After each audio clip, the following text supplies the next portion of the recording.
5장 40절부터 42절의 말씀을 제가 받들어 읽어드리도록 하겠습니다. 신약성경 마가복음 5장 40절부터 42절의 말씀입니다. 그들이 비웃더라. 예수께서 그들을 다 보내신 후에 아이의 부모와 또 자기와 함께한 자들을 데리시고 아이 있는 곳에 들어가사 그 아이의 손을 잡고 이르시되 달리다 굼 하시니 번역하면 곧 내가 네게 말하노니 소녀야 일어나라 하심이라. 소녀가 곧 일어나서 걸으니 나이가 12살이라. 사람들이 곧 크게 놀라고 놀라거늘.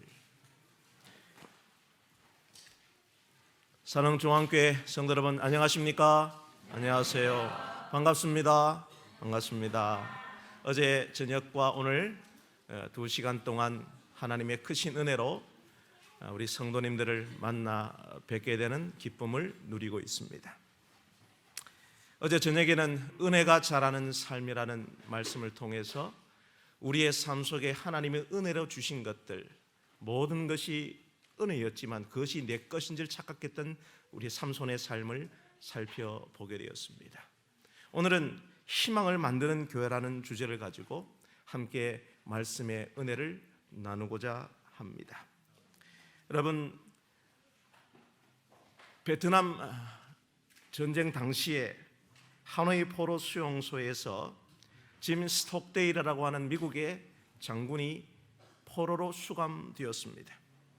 그 당시 그 포로 수용소에서의 최고의 장교로서 그 본인 자체도 20차례나 고문을 당하고 한쪽 다리를 절고 석방일자가 불투명한 그 절망스러운 시대를 살아가고 있었습니다. 그런데 이 짐 스톡데일 이 장군은 그 포로 수용소, 그 절망의 포로 수용소에서 자기의 부하의 수많은 병사들을 희망을 불어넣어 결국 죽지 아니하고 본국으로 고향으로 귀환을 시킨 전쟁의 영웅이 되었습니다. 이 짐 스톡데일 장군에게 짐 콜린스, 보시는 것처럼 Good to Great, 좋은 기업을 넘어서 위대한 기업으로 하라는 책을 썼던 이 짐 콜린스가 이 짐 스톡데일 장군을 인터뷰하게 됐습니다. 장군님, 당신은 정말 절망에 빠진 그 상황 속에서 병사들에게 희망을 불어넣고 그들에게 많은 사람을 본국으로 고향으로 돌려보낸 위대한 업적을 가지고 있었는데 그 포로 수용소에서 결국 견뎌내지 못하고 절망에 빠져서 집으로 돌아가지 못하고 죽은 사람, 견뎌내지 못한 사람은 누구입니까? 라고 질문했습니다.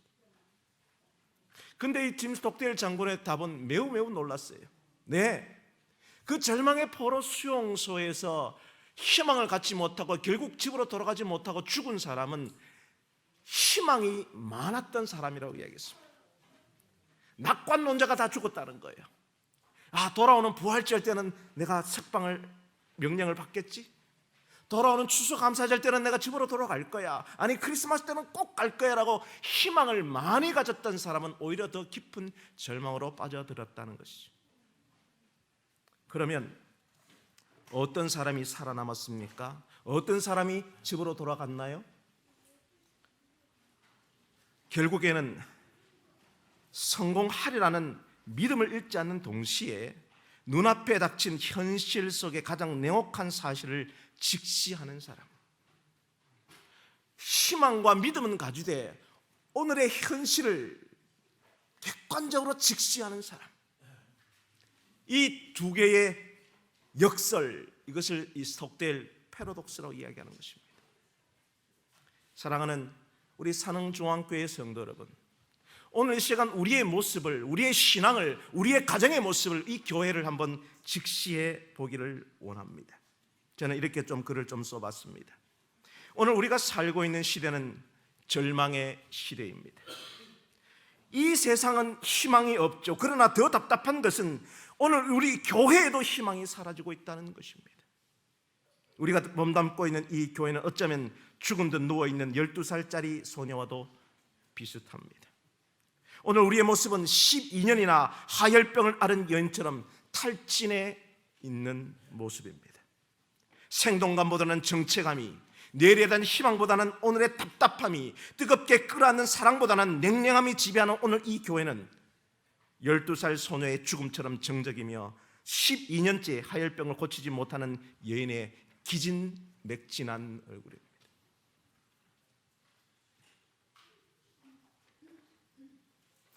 오늘 우리의 모습을 한번 직시해 봅시다.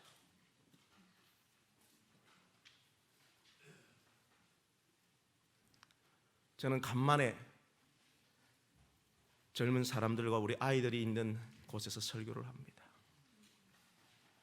지방의 교회들은 정말 힘듭니다. 정말 답답해요. 정말 정체되어 있어요. 그렇지만 여러분, 오늘 우리의 외형적인 모습보다는 저는 오늘 여러분의 내면의 모습, 영적인 상태를 바라보기를 원합니다.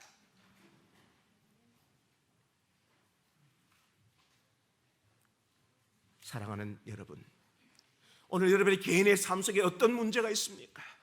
여러분 가정에 어떤 문제로 골치를 아파하고 있습니까? 여러분 이 교회에 어떤 선교적 문제와 장애물을 갖고 있는지 모르겠습니다. 그러나 오늘 여러분의 삶 속에, 이 공동체 속에 어떤 문제가 있어서 그것이 답답함과 정체감과 기진맥진함과 죽어가고 있다면 우리 주님이 하시는 말씀, 달리 다툼하시는 음성만 들으면 저는 일어날 줄로 믿습니다. 어떤 문제보다는 주님의 말씀이 우선이죠. 그런데 문제는 어떻게 하면 그 주님의 음성을 들을 수 있을까 하는 것입니다. 여러분, 이 달리다굼이라는 말은 특별한 이 마법 용어가 아니에요. 우리 아이들 열심히 설교를 받아 적고 있는데 우리 해리포터의 주문처럼 윙가르둠 레비오사가 아닙니다. 뭐 특별한 마법의 주문이 아니에요. 이것은 그냥 일반적으로 그때 당시에 쓰이던 아람어였습니다. 달리다라는 말은 작다라는 말이에요. 미천하다는 말이에요. 연약하다는 말이에요. 리들이라는 말이에요. 그다음에 쿰이라는 말은 일어서라는 말이에요. 그래서 우리 사랑하는 아이들이 여러분 학교 다닐 때에 아침에 일어나기, 학교 가기 싫어서 침대에서 뒤척거리고 있을 때 엄마가 가서 이야기합니다. 뭐라고 이야기해요? 야야 일어나라. 경상도말로 고마 자고 일어나라. 그 말이에요. 늘 쓰는 말, 일상적인 말이에요. 그러나 이것이 주님이 하시면 우리의 삶에 기적이 일어날 줄 믿는 것이지요. 그런데 다시금 여러분에게 말씀드리지만은 주님의 말씀만 들으면 달리다굼, 어린 영혼아, 연약한 교회야, 일어나라는 주님의 음성만 들으면 일어날 수 있을 텐데 우리는 어떻게 해야 주님의 음성을 들을 수 있을까요? 자, 여러분 성경 본문 마가복음 5장 22절과 23절을 좀 보겠습니다. 회당장 중 하나인 야이로로 하는 이가 와서 예수를 보고 발 아래 엎드려 간곡히 구하여 이르되 내 어린 딸이 죽게 되었사오니 오셔서 그 위에 손을 얹으사 그로 구원을 받아 살게 하소서 하거늘. 자, 여러분 여기 회당장이라는 사람이 있습니다. 그 사람 이름은 야이로였어요. 여러분 이 회당장이라고 하는 이 직분은 매우 이스라엘 그 커뮤니티에서는 매우 중요한 권세 있는 직업이었습니다. 아시는 것처럼 이스라엘은 하나님의 진노를 통하여 그들은 멀리 바벨론으로 포로를 가게 됐죠. 그들의 삶의 중심이 성전이 회파되었고 성전이 사라진 그 공동체, 그 게토에 성전의 기능, 종교적 기능의 회당 시나고교를 짓게 됩니다. 그리고 거기서는 종교적 기능 외에, 예배의 기능 외에 어린 자녀를 양육하기 위한 교육적 기능도 있었고요. 특별히 그 공동체에 일어나는 수많은 사회적 문제를 해결하기 위한 법원의 기능도 갖고 있었어요. 회당장은 종교적 기능과 교육적 기능과 이 법원의 기능을 다 맡았던 권세 있는 자였습니다. 그리고 여기 보시는 것처럼 회당장 중 하나라고 표현한 것처럼 작은 회당이 아니라 회당장이 많았던 매우 컸던 회당으로 보게 되면 그 회당장의 권세는 굉장히 중요했던 것으로 보여집니다. 그리고 이 회당장의 캐릭터, 그 성격은 시대의 소망 342페이지에 보면 오만한 랍비라고 화이트본은 기록하고 있었습니다. 그는 권세 있는 자였어요. 명예로운 자였습니다. 그렇기 때문에 그는 자동적으로 고개를 높이 쳐들 수밖에 없었던 오만한 자라고 기록하고 있었습니다. 어떤 삶에도 고개를 숙일 수 없었지요. 당당했던 사람이었습니다. 그러나 그의 삶에는 문제가 있었어요. 사랑하는 딸이 죽어가고 있었던 것입니다. 사랑하는 딸이 죽어가고 있는데 그가 갖고 온 권세나 명예는 아무런 소용이 없었죠. 그래서 그는 그 당시에 젊은 랍비였던 신흥제 종교적 지도자로 등장하고 있던 30대 젊은 랍비에게 고개를 숙였습니다. 여기 보는 것처럼 발 아래 엎드렸고, 헬라의 문법대로 이해하면 한 번 구하는 것이 아니라 계속적으로 싹싹싹싹 빌었어요. 사랑하는 성도 여러분, 오늘 우리의 삶 속에 어떤 문제가 있는지 모르겠어요. 우리 성도들 중에 오늘 많이 아프신 분들이 저는 있다고 생각합니다.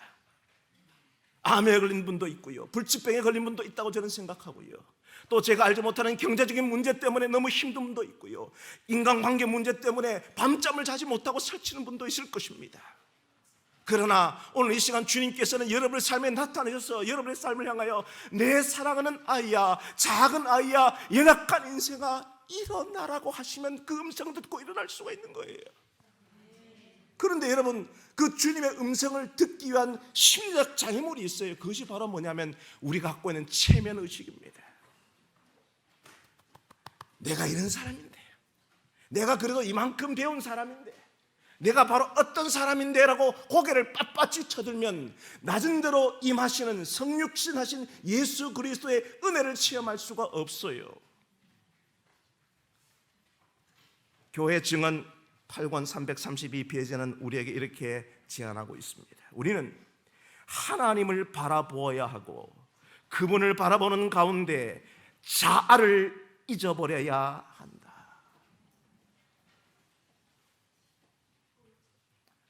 오늘 이 시간, 오늘 저 여러분의 마음속에 주님의 음성이 들리게 되기를 바랍니다. 달리다 곰, 연약하고 힘든 인생들아, 일어나라는 주님의 음성을 듣기 위해서는 우리 모두 어떤 문제를 가지든지 간에 주님 앞에 엎드리게 되기를 간절히 바랍니다. 낮은 대로 임하시는 주님의 은혜가 오늘 여러분의 인생 속에 임하기를 간절히 축원합니다. 자, 두 번째로, 우리가 주님의 음성만 들으면 어떤 문제든 우리가 기적적으로 일어날 수가 있어요. 그래서 우리는 어떤 문제를 가지고 나오든 주님 앞에 엎드리고 낮은 자세로 내려가야 하는 것이죠. 자, 이제 이 이야기는 진행이 됩니다. 이에 그와 함께 가실 때 큰 무리가 따라가며 애워싸 밀었어요. 이제 이 랍비는, 오만한 랍비는 모든 걸 다 내려놓고 주님 앞에 엎드려 싹싹 빌었더니 주님께서 드디어 집에 가서 안수기도를 하기 위해 출발하셨습니다. 그러나 그의 삶에는 장애물이 등장합니다. 그래서 여기 보이는 것처럼 큰 무리, 몇 년 전에 가슴 아팠던 이태원 사건처럼 큰 무리들이, 그 군중들이 예수님을 애워싸므로 꼼짝달싹할 수도 없었고 그 걸음걸이가 매우 늦어졌다고 생각합니다. 이때 가슴이 답답한 사람은 회당장 야이로였죠. 너무 마음이 급해요. 누구를 살리러 가야 합니까? 딸이 급해요. 딸을 빨리 살리러 가야 해요. 그런데 사람들이 너무 많아서 마음이 매우 조급했습니다. 그러나 성경은 이 조급한 랍비의 마음을 아는지 모르는지 특별한 이야기가 삽입됩니다. 성경은 이 이야기를 의도적으로 삽입하고 있어요. 한 이야기에 한 스토리가 다시 삽입됩니다. 12회를 혈루증으로 알아온 한 여자가 있어 많은 의사에게 많은 괴로움을 받았고 가진 것도 다 허비하였으되 아무 효험이 없고 도리어 더 중화해졌던 차에 예수의 소문을 듣고 무리 가운데 끼어 뒤로 와서 그의 옷에 손을 대니 이는 내가 그의 옷에만 손을 대어도 구원을 받으리라 생각함일러라. 아멘. 아니에요. 여러분, 저는 이 말씀을 보면서 많은 생각을 해봅니다.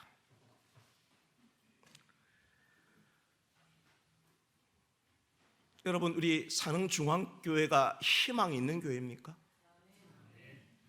우리 오영옥 집사님만 제일 희망이 있는 것 같고, 다시금 제가 질문을 좀 드려보겠습니다.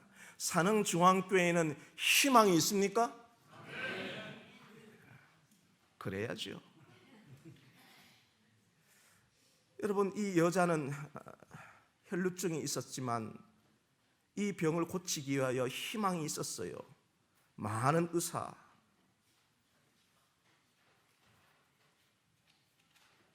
그러나 오히려 많은 희망은 더 괴로움을 받게 되었고 가진 것도 다 허비하였고 효염이 없어 더 중화해졌다고 이야기하고 있습니다. 저는요 그렇게 생각합니다. 이 시대에 절망보다 더 무서운 것은 가짜 희망에 매달릴 때입니다. 저는 이 산흥중앙교회가 유사 희망을 파는 교회가 되지 않았으면 좋겠어요. 진짜 희망, 예수 그리스도의 복음의 본질을 전하는 교회가 되기를 저는 간절히 바랍니다. 세상에는 너무 희망이 없어요. 그런데 제 마음을 너무 답답하게 하는 것은 교회 자체의 희망이 사라지는 것도 더 답답하는데 교회가 가짜 희망, 유사 희망, 짝퉁 희망을 팔고 있단 말이에요. 그래서 교회에 오면 더 괴로운 거예요. 더 절망스러운 거예요. 그런 그 여인에게 진짜 희망, 참된 희망의 소식을 전하게 듣게 됩니다. 그리고 예수님께 다가가서 옷자락을 만졌더니 그 혈류의 근원이 고쳐졌대요. 그런데 여러분, 그게 아니에요. 여러분, 성경 말씀을 좀 자세히 볼 필요가 있는데요, 경상도 말로는 좀 단디보라고 이야기합니다만은, 여러분, 이 여인이 알았던 혈루증이라고 하는 이 병은 자궁 내막 파열증이라고 하는 병으로 현대적 질병명을 갖고 있습니다. 자궁 내막이 파열되어 끊임없이 하혈하는 것이지요. 유대 사회는 율법주의 사회였습니다. 그 율법에 의하면 여성들은 한 달에 한 번씩 월경을 할 때에 그 피가 유출됨으로 부정한 여인이 되었기 때문에 그 부정한 여인이 그 월경의 기간이 끝나고 다시 일주일이 지나고 그 8일째 되던 날에 제사장한테 가서 비둘기의 속죄 제물을 드리면서 제사장에 의하여 부정함이 정함으로 선언되어야 그 여인의 삶이 정하게 되었어요. 그런데 이 여인은 한 달에 한 번이 아니라 1년 내내 12년 동안에 끊임없이 하혈을 했단 말입니다. 부정한 여인이었어요. 더러운 여인이었습니다. 그 이유가 뭐든지 간에, 그래서 율법적으로 그는 가족과 함께 살지 못하고 발 밖에서 따로 떨어져서 살아야 되겠습니다. 사람들이 지나면 나는 부정하다, 가까이 오지 마세요 하고 그 공동체에 떨어졌던 여인이었어요. 그런데 그 여인이 예수님, 참된 희망의 예수님께 다가가서 그 예수님의 옷자락을 만졌을 때 그의 혈루의 근원이 말랐다고 기록하고 있지만 실제로는 이 옷자락이 아닙니다. 누가복음에는 더 정확하게 번역을 했는데 프린지라고 번역했는데 옷자락이 아니라 옷가예요. 근데 이것은 더 정확한 번역이 아니라 히마티온이라고 하는 헬라의 원어는 옷수를 의미합니다. 자색실로 옷수를 짰죠. 보통 이스라엘 의복은 안에 있는 그 속에 있는 옷 외에, 통짜 옷 외에 겉옷을 입게 되었습니다. 이 겉옷은 신분을 상징하죠. 색깔은 신분을 상징합니다. 자색실로 짠 이 자색은 하나님의 율법을 상징하고 하늘을 상징하는 색깔이었습니다. 그래서 그들은 걸어갈 때마다 이 술이 출렁출렁할 때마다 하나님의 율법 아래서 걸어가는 거예요. 늘 하나님의 말씀 안에 살아가는 것을 상징했습니다. 그래서 이 술은, 이 겉옷은 함부로 만지면 안 되고 가족이거나 법적으로 허락된 사람만 이 술을 만지고 옷을 만지게 돼 있었습니다. 그러나 이 여인은, 부정한 여인은, 아무런 관계가 없던 그 여인은 믿음으로 그 예수님의 그 옷술을 만졌을 때 혈류의 근원이 난 줄 알고 기뻐해야 되는데 오히려 두려워 떨었어요. 왜요?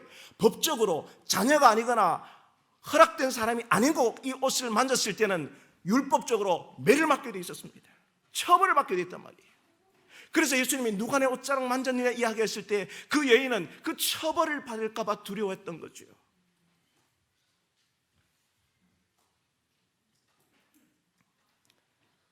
그때 예수님께서 놀라운 말씀하십니다. 딸아, 내 믿음이 너를 구원했으니 평안히 가라.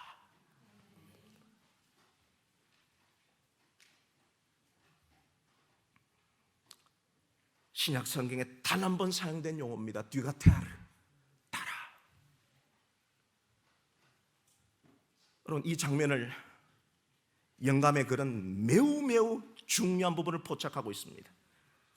시대소망 344페이지에 구주께서는 믿음으로 만지는 것과 무관심한 군중의 우연한 접촉을 구별하실 수 있었다. 이런 믿음을 아무런 언급 없이 그냥 지나쳐서는 안 될 것이었다. 예수께서는 이 미천한 여자에게 기쁨의 셈이 될 안위의 말씀, 세상 끝날 때까지 당신을 따르는 자들에게 축복이 될 말씀을 하기를 원하셨다. 아멘. 매우 중요한 순간이었어요. 예수님은 이 순간을 놓치지 않고 오늘 이 시간에 2024년을 살아가는 오늘 우리에게 매우 중요한 말씀을 하기를 그때 원하신 거예요. 따라 내 믿음이 너를 구원했다는 말은 그 여인이 가지는 그 믿음, 예수님의 옷자락에 옷술에 효능이 있어서 마법처럼 그걸 만지면 낫겠다는 믿음이 아니라 오늘 내가 부정한 인생을 살아도, 죄 많은 인생을 살아도, 하나님과 멀리 떨어진 인생을 살아도 우리 주님은 회당장 야이로의 딸도 귀하지만 내 가족에게서 버림받은 내 삶을 어여삐 보시고 나 같은 사람도 하나님의 자녀라고 선언해 주시는 믿음이었다는 거예요. 그게 진짜 믿음이라는 거예요. 그래서 오늘 우리 주님께서 우리에게 말씀하시기를 영접하는 자, 곧 그 이름을 믿는 자들에게는 하나님의 자녀가 되는 뭐가 준다고요? 권세가 주어진다 그랬어요.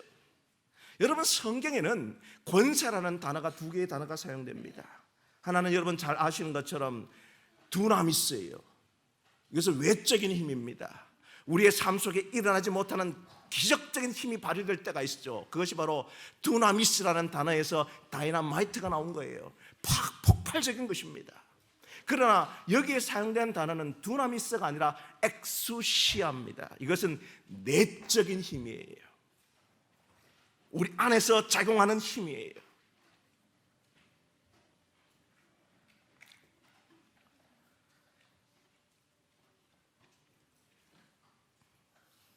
참 제가 좋아하는 찬양입니다. 우리 오늘 고충엽 찬양대장님 참 멋진 찬양 감사합니다. 우리 학생반 학생회장님이 이렇게 커서 참 든든하고 너무 좋습니다. 우리 이원근 집사님 참 뒤에서 감사하고, 우리 백성남 집사님은 지금 어디에 있는지 모르겠습니다. 여기 너무너무 참 대견하고 너무 참 자랑스러워요. 제가 찬양을 불러주고 싶지만 제가 학교 다닐 때 별명이 음악가였습니다. 음악 점수가 가였기 때문에 불러드리를 못하고, 제가 참 너무 좋아하는 가사인데요. 오래전부터 날 누르는 내 안의 깊은 절망, 아무런 희망도 어떤 기대도 내겐 없는데 사람들의 외면과 날 거절하는 눈빛, 아픈 상처로 짙은 어둠으로 깊이 빠져만 가는데, 그중 제 마음을 터치하는 이 가사는 바로 이 가사예요. 내게 임한 주님의 능력, 날 누르는 아픔에 뭘 고쳤어요? 근원을 고쳤대요. 제가 어제 저녁에 짧은 시간이라 제 이야기를 다 말씀드리고 이런 간증 이야기를 다 말씀드리지 못하지만 저는 아마추어 레슬링 선수였습니다. 소위 엘리트 스포츠. 우리 한국이 지금 어제 축구 졌다고 난리 나던데, 그게 문제가 바로 뭐냐면 이 엘리트 스포츠의 문제예요. 학생들 불러다가 공부 한자도 안 시키고 하루 종일 운동만 시킵니다. 저는 아마추어 레슬링 선수로서 하루 종일 운동만 했어요. 그래서 ABC도 몰랐고 인수분해도 몰랐고 아무도 몰랐던 사람이 하나님의 은혜로 오늘 이 자리에 서 있어요. 그런데 어느 날 제가 전국 체전에 나가기 위해서 우리 학교에서 자체 선발전을 했습니다. 그때 당시엔 제가 플라이급 선수였습니다. 52kg급. 날라다녔죠. 그때 저 만났으면 죽었을 텐데. 그래서 제가 열심히 운동해서 제가 우리 학교에서 그 체급에 1등을 해서 드디어 제가 대표 선수로 선발되었어요. 그런데 그 다음날 학교에 와보니까 붙어 있는데 대표 선발 명단에 제 이름이 딱 빠져 있고 저한테 진 아이 명단에 올라가 있는 거예요. 눈에 불이 났습니다. 왜 이래 됐을까라고 찾아가서 자초지종을 알아봤더니 그날 밤에 제 진 아이의 부모님이 감독님 찾아와서 뭐요? 여러분, 우리나라 예체능의 게 문제점이잖아요. 여러분, 제 인생이 그때 당시 너무 힘들었어요. 절망 가운데 인생을 살아가고 있을 때 겨우 희망 하나 붙잡고 운동 하나 붙잡고 살아왔는데 그런 일을 당하니까요, 제가 마음속에 원망과 분노로 살았습니다. 왜 우리 부모님은 부자가 아닐까? 우리 부모는 도대체 뭐 할까에 대한 그 원망과 분노가 커서 하나님을 향하여 하나님께 분노하고 원망했어요. 아이고, 내 팔자야, 내 운명아, 내 인생은 왜 이 모양의 요꼴이냐 말이야. 하나님은 날 사랑하지 않아요. 나한테 하나님이 해준 게 뭐가 있냐 말이에요. 내가 교회 나오고 헌금하고 열심히 활동하지만 내 인생만큼 하나님은 사랑하지 않아. 그것이 제 인생의 아픔의 근원이었어요. 어떤 인생의 다른 문제가 근원이 아니라 내 마음속에 나는 하나님의 자녀가 아니고 하나님은 날 사랑하지 않고 부모님은 날 사랑하지 않는다는 그 아픔의 근원이 꽉 자리 잡고 있을 때 제 인생은 절망 속에 살았어요. 아무런 희망이 없었고 늘 분노하고 원망하고 살았어요. 사랑하는 여러분, 이 여인이 가장 듣고 싶어하는 말은 뭘까요? 저는 목회를 하면서 성도들 중에 가족이 다 함께 교회에 나오지 않는 분들의 아픔을 조금 이해합니다.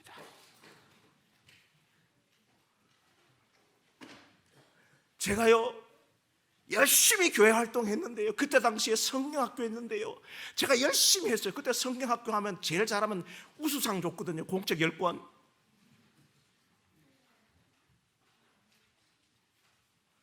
그런데 우리 엄마는 교회 안 나오는데 저 다른 친구는 엄마가 교회 나오니까 나보다 못했는데 가는 공적 10권 주고 나는 한 권밖에 안 주더라고요.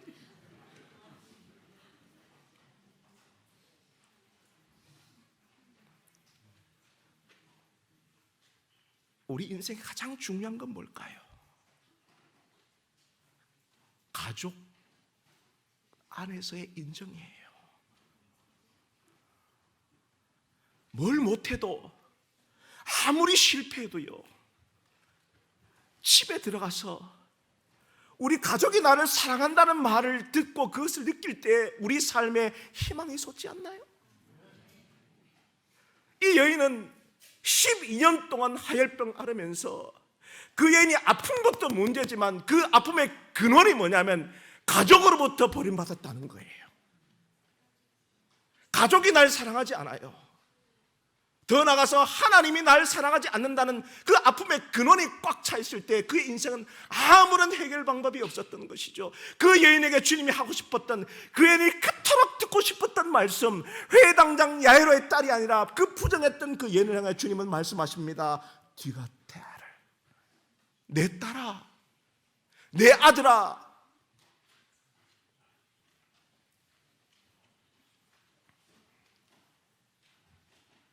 여러분,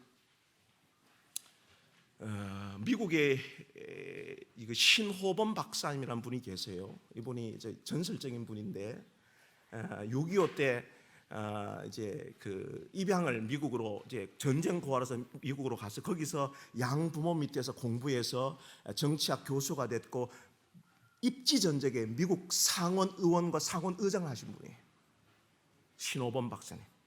이분이 그가 이 입양아로 살았기 때문에 미국에 수많은 오는 입양아를 위해서 1년에 몇 번씩 그 캠프를 열고 입양아 사역을 하고 그들에게 용기를 주고 희망을 주는 사역을 하고 있었는데 어느 날 어떤 아이가 왔는데 그냥 이 마치 김동석 같은 애가 왔나 봐요. 막 눈에 벌써 눈이 이만큼 해. 그냥 화가 나가지고 온몸에 화덩어리야. 분노의 덩어리야. 야 맨날 사고 치고 그래서 너 왜 그러냐? 너 부모님이 제대로 안 해주냐? 밥 안 해주냐? 옷 안 사주냐? 아니래요. 그 양부모님이 너무 잘해준대.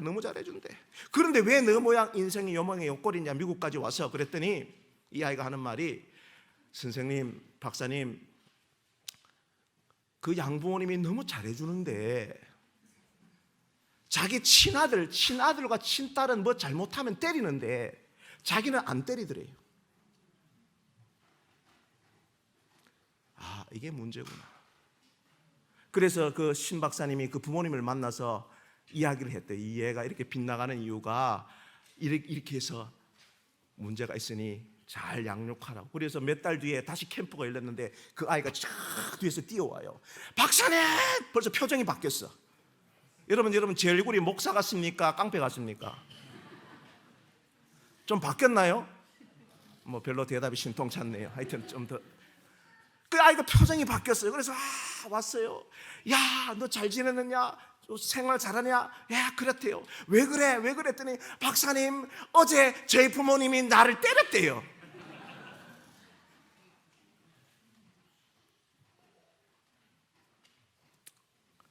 여러분, 하나님은요, 어떤 위대한 역사를 이루기 전에 반드시 우리의 정체성을 확인시켜 줍니다. 이것이 문제예요. 여러분의 삶 속에 어떤 위대한 일을 계획하고 계세요? 여러분이 산흥중앙교회가 큰 장기적 비전을 가지고 미래를 향하여 이 교회가 계획을 갖고 있습니까? 그렇다면 그 계획을 실행하기 이전에 모든 성도들이 하나님의 자녀라고 하는 확실한 정체성이 있게 되길 간절히 바랍니다. 그것이 확인되어져야 삶의 변화가 일어나는 거예요. 우리 주님께서 어떠한 삶이 어떤 문제가 있다 할지라도 오늘 주님은 여러분을 향하여 이렇게 부르십니다. 내 딸아, 네 아들아.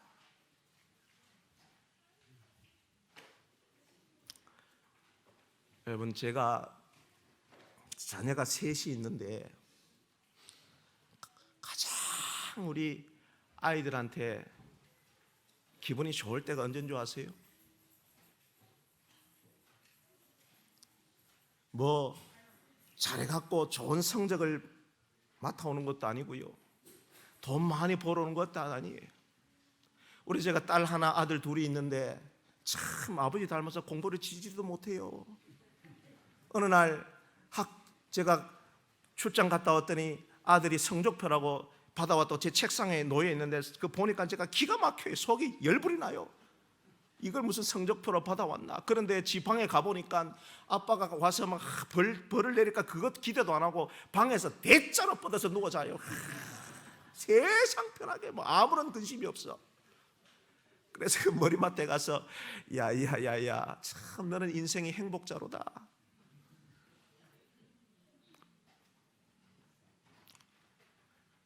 우리 아이가요, 한 아이는 해병대 수색대 제대에서 왔고 한 아이는 이제 군생활 한 2-3개월 남았는데, 제가 가장 좋을 때가 바로 뭐냐면 우리 아이들이 뭘 잘해서 아빠한테 상장을 갖고 올 때가 아니라 힘겹게 군대 갔다가 아무렇게 다치지 않고 집에 돌아와서 자기 방에 누워 잘 때, 우리 아들이 먼 곳에 직장 생활하다가 명절 때 정말 간만에 휴가 받아서 집에 돌아와서 지방에 누워서 아무런 근심 없이 엄마 아빠 해주는 밥 먹고 누워 잘 때, 그때 제가 제일 행복하더라고요. 사랑하는 성도 여러분, 하나님은 오늘 여러분에게 뭘 원하시는 것이 아니에요. 하나님이 원하시는 것은 내가 하나님의 자녀라고 하는 확신입니다. 여러분, 그 확신이 있게 되기를 간절히 바랍니다. 그런데 문제는 이 이야기는, 이 삽입된 이야기는 확장되어서 어떤 문제가 발생되냐면, 그 여인이 낳는 거는 중요한데 가장 지금 답답한 사람은 누구예요? 그렇죠, 야이로, 해당장 야이로. 누가 지금 죽어가고 있어요? 자기 딸이 죽어가고 있어요. 그런데 그 여인이 이 사건이 끼어들면 어떡하면 지체되고 있는 거예요. 마음이 답답한 거예요. 그러면 우리가 삶 속에 그런 생각을 많이 합니다. 목사님, 왜 내 기도는 하나님이 안 들어주시고 김 집사 기도는 그렇게 잘 들어줘요? 우리 애들은 그렇게 대학 붙기 힘든데 김 장로님의 아들은 그렇게 대학도 잘 붙고 시집장가도 그렇게 잘 가. 여러분 생각하세요. 오늘 이 시간에 여러분의 삶 속에 내가 원하는 것, 하나님께 기도하는 것이 있는데 내 기도는 응답이 지체돼요. 그러나 다른 사람의 기도가 응답될 때, 그들의 기도의 소원이 만족하게 될 때 시기하고 질투하지 말고, 오늘 이 말씀을 통하여 그렇구나, 이 부정한 여인의 기도도 들어주시는 우리 주님이 내 기도도 들어주실 거라는 여러분 믿음이 있게 되길 간절히 바랍니다. 그것이 필요한 거예요. 그래서 여러분, 달리 다금하시는 주님의 음성을 듣기 위해서는 여러분의 현재 문제가 해결되지 않아도 여전히 주님과 함께 끝까지 걸어가게 되길 간절히 바랍니다. 기도하고 낭망치 마세요. 문을 두드리고 하나님께 구하고 하는 그 근본적인 말씀은 keep asking, keep knocking이에요. 끝까지 두드리고 계속해서 두드리고 계속 찾다 보면 다른 사람의 응답되는 걸 보고 내 믿음도 강화되어 우리 주님이 내 기도도 응답되라는 믿음이 있게 되기를 간절히 바랍니다. 그때 주님의 음성이 들리는 거예요. 달리다. 오늘 여러분의 인생 속에, 오늘 우리 교회에 어떤 문제가 있는지 모르고 어떤 기도를 드리는지 모르지만 그 기도가 여전히 응답되지 못할 때 우리 믿음의 사람들과 함께 끝까지 걸어가게 되기를 간절히 바랍니다. 마지막 세 번째로, 그런데 드디어 왔는데 집에서 사람이 왔어요. 딸이 죽었어요. 끝났어요. 그렇게 엎드리고 싹싹 빌고 체면 다 내려놓고 예수님께 안수기도 해달라고 부탁해서 왔더니 중간에 한 여자 고치고 지체하더니 결국 내 딸이 죽어버렸어요. 상황 종료가 됐어요. 오늘 그 상황 속에서 주님은 이렇게 말씀하십니다. 두려워하지 말고 뭐요? 믿기만 하라. 성도 여러분, 우리가 판단하기에, 내가 보기에 끝난 상황들이 있어요. 이것은 객관적으로 끝난 거예요. 그렇죠? 그러나 여러분에게 간절하게 제가 호소합니다. 흔들리지 마세요. 이 부분에서 흔들리면 안 돼요. 상황이 끝난 것처럼 보여도 결코 거기서 끝난 것이 아니에요. 우리는 이 절망적인 상황에 처했을 때 매우 조심해야 합니다. 특별히 우리 복음 사역자, 이 복음을 맡은 사람들에게 우리 주님께서 이렇게 권면하셨어요. 믿음은 자기에게 닥치는 어려운 시험의 이유를 묻지 않고 성경 말씀 그대로 하나님을 믿는 것이다. 그러나 세상에는 믿음이 적은 자가 많다. 그들은 항상 두려워하며 염려를 사서 한다. 이러한 사람들은 매일 하나님의 사랑에 대한 실제 증거를 보고 들으며 하나님의 풍성한 은혜로서 목욕할지라도 이러한 축복들을 보지 못하고 넘겨버린다. 그리고 어떠한 때에 어려움을 당하게 되면 하나님께 나가지 아니하고 도리어 불안과 원망 중에 하나님에게서 떠나간대요. 여러분, 두려움의 반대말이 뭘까요? 예? 자신감 맞습니까? 두려움의 반대말이 뭐예요? 자신감입니까? 용기입니까? 여러분, 두려움의 반대말은 자신감과 용기가 아니에요. 두려움의 반대말은 믿음이에요. 여러분, 다윗과 골리앗의 싸움 아시잖아요?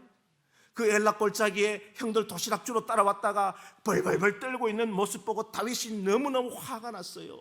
그래서 자기가 이 골리앗과 싸우겠다 이야기했더니 장령 엘리압이, 야 이놈아, 이 어리석은 놈아, 버르장머리 없는 놈아, 우리 전문가인 우리들도 벌벌 떨고 있는데 양치는 목동이 네가 왜 여기서 까부느냐, 교만 떨지 말라고 이야기했어요. 그때 다윗은 이렇게 이야기합니다. 당신은 칼과 단창으로 내게 오지만 나는 살아계신 만군의 하나님의 이름으로 가노라. 아멘. 그렇습니다. 여러분, 믿음은, 용기와 자신감은 그 근원이 자기한테 있는 거지만 믿음은 나한테 있는 것이 아니라 믿음의 대상인 하나님한테 있는 거예요. 그래서 여러분, 두려우세요? 무엇이 불안하세요? 뭐가 염려가 있어요? 그 반대말은 여러분 안에서 솟아나는 자신감과 용기가 아니에요. 그것은 상황을 만나면 다 사라져버려요. 그러나 믿음을 갖게 되길 간절히 바랍니다. 믿음은 내 것이 아니라 누구 것이에요? 하나님의 것입니다. 맞습니까? 예. 그래서 우리 인생에 5만 번이나 기도 응답을 받았던 조지 밀러가 이렇게 이야기했죠. 우리 다 함께 좀 읽어볼까요? 자, 시작. 믿음이 시작되는 곳에서 불안이 끝나고, 불안이 시작되는 곳에서 믿음은 끝난다. 믿음은 가능성의 영역에서 작동하지 않는다. 인간적으로 가능한 일에는 하나님께 영광을 돌려주지 않는다. 믿음은 사람의 능력이 끝나는 곳에서 시작된다. 아멘. 아멘. 왜요? 믿음은 내 것이 아니라 누구의 것이기 때문에요? 하나님의 것이기 때문에 그래요. 그래서 인간적으로 죽었어요. 죽은 지 사흘이 지났어요. 이스라엘의 전통에 사흘 3일 동안은 부활한다고 믿었기 때문에 예수님 일부러 이틀 더 지나서 왔어요. 마리아가 마르다가 원망했습니다. 주님 더 일찍 왔으면 내 오라비가 안 죽었을 텐데요.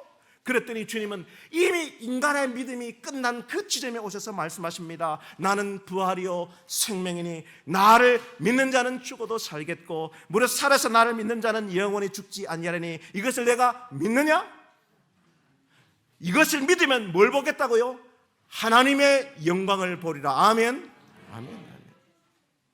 여러분, 그러므로 끝까지 포기하지 마세요. 최후의 절망의 순간에도 그때 여러분 믿음을 활용하게 되기를 간절히 호소합니다. 예. 여러분, 제가 좋아하는 그림이 하나 있어요. 이 그림의 제목이 뭘까요, 여러분? 한 여인이 지구본 위에 올라타고 있죠. 그리고 손에는 수금을 들고 있고 눈에 안대를 가리고 자세히 보시면 그 수금의 현이 다 끊어지고 줄이 한 개밖에 안 남았어요. 지금의 제목이 뭘까요? 예, 잘 아시는 것처럼 우리 조지 프레드릭 와츠가 그린 희망이라고 하는 그림입니다. 이 희망이라고 하는 이 관념적 단어를 의인화했다고 생각해요. 여러분, 희망은 어디서 생겨나는 것일까요? 오늘 여러분 우리의 현실을 보세요. 제가 아까 말씀드린 것처럼 리얼리티, 오늘을 직시했을 때 여러분의 개인의 삶이, 여러분의 가정, 이 교회가, 이 사회가 희망이 있나요? 믿을 구석이 한 줄밖에 남지 않았나요? 이걸 보면 절망이죠. 그러나 희망은 그 여인처럼 두 눈을 뭐요? 가리라는 거예요. 여러분의 삶에 어떤 절망의 순간이 있다 할지라도 하나님은 이 그림을 통하여 우리에게 뭘 배우길 원하는가 하면은 여러분 그 두 눈은 가리고 여러분 마음의 눈으로 믿음이라는 것을 사용하기를 원하시는 거예요. 여러분, 제가 참 좋아하는 그림이 하나가 있어요. 우리 게리 멜처스라는 사람이 그린 1891년에 예수님의 탄생이라는 그림이에요. 우리가 보통 잘 아는 예수님의 탄생의 그림은 동방박자도 나오고 목자들도 나오고 그리고 밝은 이 동방박사를 인도했던 별도 나오고 굉장히 참 좋은 멋진 그림이지만 이 게리 멜처스가 그린 이 탄생, 예수님의 탄생이라는 그림은 참 보시면 암울합니다. 어느 한 도시의 구석탱이 방에서 긴 여정에 지친 우리 요셉의 모습, 그 눈빛을 볼 수 있고 그리고 탈진해버린 밑에 아무것도 깔려있지 않은 그 맨바닥에 탈진해버린 기진맥진한 우리 마리아의 모습을 볼 수 있어요. 제가 말씀드린 것처럼 진실로 인생의 절망을 느낀 사람들은 희망의 비밀을 깨달았던 것 같아요. 희망은 보시는 것처럼 절망과 암울한 상황 속에서도 그들의 시선이 한 아기가 낫도다. 예수님의 탄생에 그들의 시선이 있음을 저는 보게 됩니다. 희망은요, 그냥 주어지는 것이 아니라